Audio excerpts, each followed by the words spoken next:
আমি এসেছিলাম আমার মাসির বাড়ির পুজোতে, তো নিজেকে একটু দেখিয়ে নিলাম সুন্দর করে। তো বুঝতেই পারছো এটা আমার সেকেন্ড ভিডিও, তো একটু তো ক্যামেরা ধরতে সব কিছুতে একটু প্রবলেম হচ্ছে, বুঝতে পারছি না কোন দিক দিয়ে ধরবো, কীভাবে ক্যামেরা করব। চলো একটু ঠাকুরগুলো দেখিয়ে দিই। তারপরে পুজো হয়ে যাওয়ার পর প্রসাদের জন্য দেওয়ার জন্য সব তৈরি হচ্ছে। দেখতেই পাচ্ছ এটা আমার মাসি প্রসাদ রেডি করছে সবাইকে দেওয়ার জন্য।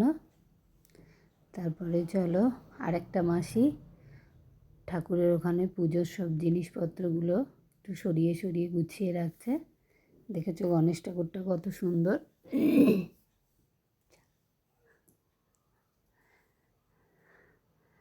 পুরো মন্দিরটাকে দেখিয়ে দিলাম।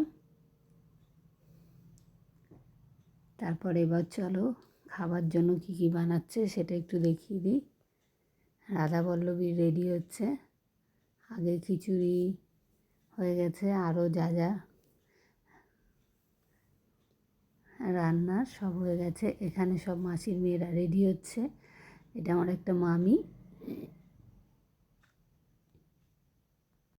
এটা একটা আমার মামি সবাইকে হ্যালো করলো, নিজে প্রসাদ খাচ্ছে সেটা একটু সবাইকে বলে দিল এবং পুজোর সবাইকে শুভেচ্ছা জানালো, জানিয়ে চলে গেল।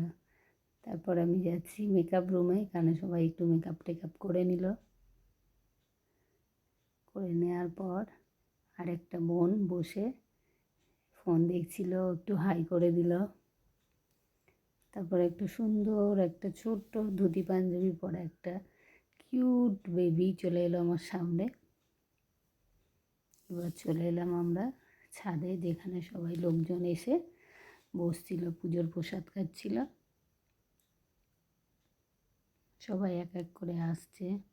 যারা বয়স্ক মানুষ, পায়ে ব্যথা, তারা উপরে গিয়ে খেতে পারছে না, তাদের জন্য নিচে ব্যবস্থা করা হয়েছে। সিঁড়ি থেকে নামছে, দেখতেই পাচ্ছ উপরে সব খাওয়ানো হচ্ছে।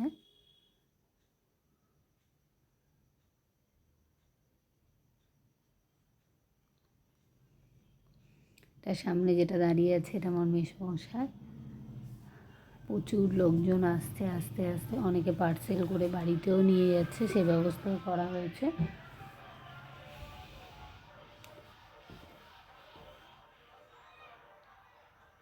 এটা একটা ছোট্ট পুচকে এসছে। সবাই এক এক করে ছাদে যাচ্ছে। যারা প্রসাদ পায়নি তাদেরকে প্রসাদ দেওয়া হচ্ছে।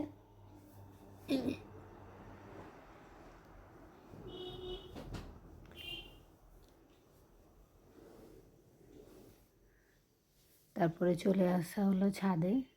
ছাদে সবাই খাচ্ছে, এখানেই খাওয়ার ব্যবস্থা করা হয়েছে।